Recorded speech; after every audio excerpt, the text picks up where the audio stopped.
When the UAE's Ministry of Education closed schools and universities in response to COVID-19, most educational institutions were left scrambling to implement remote learning in a matter of weeks. The Higher Colleges of Technology, however, has been investing for the last 10 years in technology infrastructure, applications and training as it sought to upgrade its educational offering. HCT was institutionally ready for this. They didn't know it, but they were. When they had invested in IT infrastructure and started building content out, creating this Uber-like education. So we were already marching down that path. So the pandemic, I call it a speed bump. This is a big speed bump. But we were moving along this path. When it became apparent that the Ministry of Education was planning to close schools, HCT decided to run a 2-day pilot in order to see if its systems would scale. On March 4th and 5th, students were sent home to log on to Blackboard and attend virtual lectures, while faculty staff taught to empty classrooms and still reached over 20,000 students across the country. We also discovered that a lot of the students would have challenges technically. That was going to be the biggest issue, is whether their Wi-Fis were capable of handling the amount of streaming that was going to be going through their homes. HCT went beyond just fixing internet connectivity issues.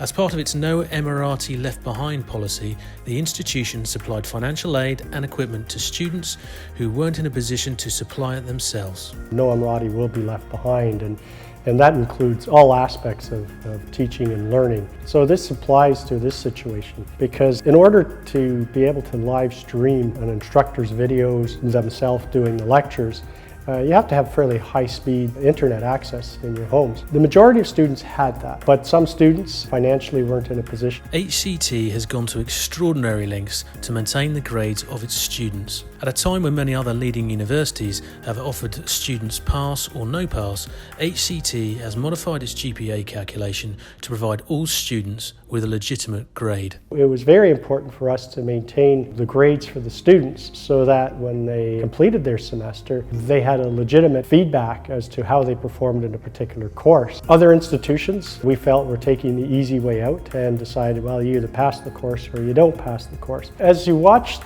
this unfold with higher education, it became abundantly clear in our mind that HCT's brand could be compromised if we did not maintain and adhere to our ability to assess competencies for students and to provide proper grading of those assessments. The overnight addition of online assessments proved to be one of the more challenging technical aspects of the shift to distance learning. At any given time, the faculty would be assessing for their final exams of upwards between 5,000 and 6,000 students across the country. So one of the main challenges HCT had was remote proctoring of assessments. And that essentially was, we hadn't tried that before. We had already invested 2 years ago in technologies like Respondus Monitor. But for example, Respondus Monitor was a free license, a limited number of seats that we had. But because we went fully online, we had to scale to 23,000. Online assessments presented faculty with a significant new challenge. The main challenge is defining and applying consistently set of rubrics that will measure all assessment types related to competency measurements. That's a challenge. The moderation and validation required is time-consuming. Pedagogically, though, the move to online assessment has contributed to also shifting the test items to tackle higher cognitive complexities, which is very positive in education. Central to the shift to online learning has been the faculty's ability to embrace online content creation. From the second week of March, most teachers have had to acquire new skills for remote learning. Since then, HCT has delivered over 25,000 hours of personal development courses to its faculty. We adopted a strategy of saying, you have a big sandbox to play in now, go play.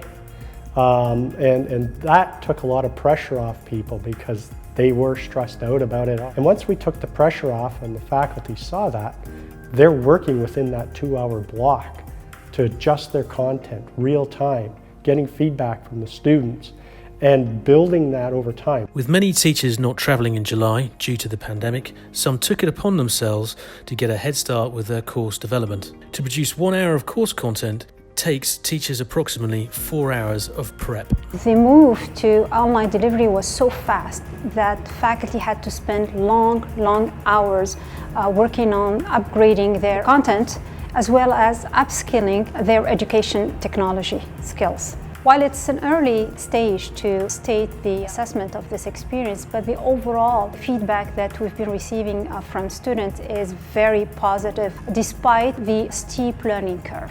The arrival of the pandemic has accelerated HCT's plans to establish its own remote learning model. Approved in June by the institution's board and implemented in July, the hybrid education model offers students both online learning and face-to-face lessons. Here we are today, full on with a hybrid model, which we believe is the global future of higher education.